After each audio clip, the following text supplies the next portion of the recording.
Inaatasan po ni Pangulong Junior ang DOE na ayusin ang issue ng supply ng kuryente sa gitna po ng mga reports ng power interruption. Ayon sa palasyo, mahaba-haba ang naging diskusyon ng Pangulo kasama ang ahensya, kaugnay pa rin po ng aberya sa Kabisayaan, partikular po ang Visayas Grid. Nais daw po ng Pangulo na ibalik sa normal ang daloy po ng kuryente sa apektadong grid. Inaatasan din daw ng Pangulo ang DOE na magtayo ng panibago pong mga planta para po madagdagan nga ang produksyon ng kuryente. Ilang linggo na ho kasing sinasailalim sa yellow alert ang Visayas Grid. Sabay na rin pong itinaas ang red alert sa Visayas at Luzon noong pong buwan ng Mayo dahil pa rin po sa aberya sa transmission. Dapat dito ginawa ng Pangulo po sana, with all due respect, lahat na pinatawag ng stakeholders dito para magkaalaman nasan ba talaga ang problema nang hindi sila nagtuturuan. Samantala, tinatayang nasa 30 bilyong piso ang posibleng kailanganin po ng ating gobyerno para sa isang oil reserve na may kapasidad na pan-30 araw na langis. Ang paliwanag po ni Energy Secretary Sharon Garin, plano ng gobyerno na magtatag ng reserba para sa 30 araw. Doble po yan sa kasalukuyang level na hawak ng mga pribadong kumpanya. Plano rin ng gobyerno na iakyat kalaunan sa 60 araw ang level ng reserba.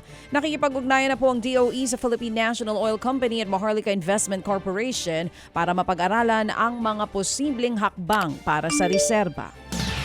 Target daw po ng LTFRB na itaas sa 5% ang bilang ng mga pampublikong sasakyan na electric modern PUV. Nais daw po ng LTFRB na madagdagan ang mga modern PUV dahil sa mas mainam gumamit ng dekuryenteng sasakyan.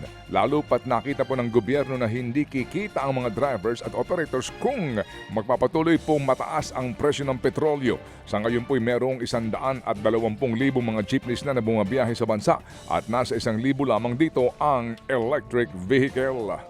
Samantala, mga kapatid, nananatili pong stable ang presyo ng school supplies sa Divisoria. Batay po yan sa pinakahuling inspeksyon ng DTI. Sa monitoring po ng halos 170 produkto, kahit o higit 100 po ang walang pinagbago ang presyo. Sa katunayan, mayroong halos 70 produkto na nagmura pa sa ngayon.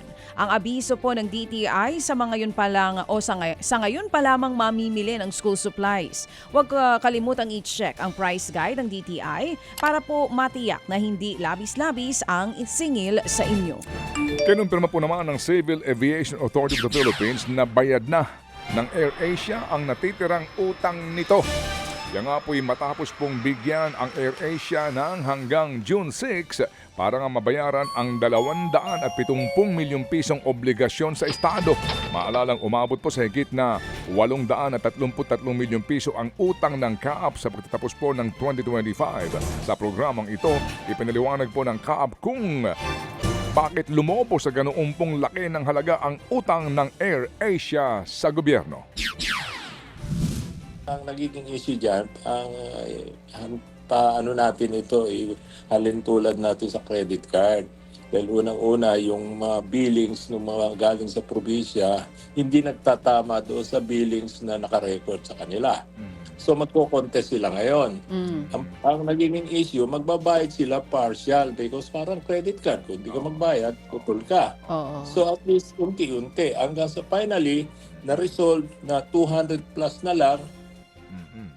Yan po ang tinig ni CAAP spokesperson Eric Apolon. Mga kapatid, patuloy po kayong tumutok sa 105.9 True FM para sa totoong balita, informasyon, music and entertainment. Mag-subscribe sa aming YouTube channel at podcast at sundan nyo kami sa Facebook, Instagram, X at TikTok sa True Network PH. Bisitahin din po ang aming official website, truefm.ph.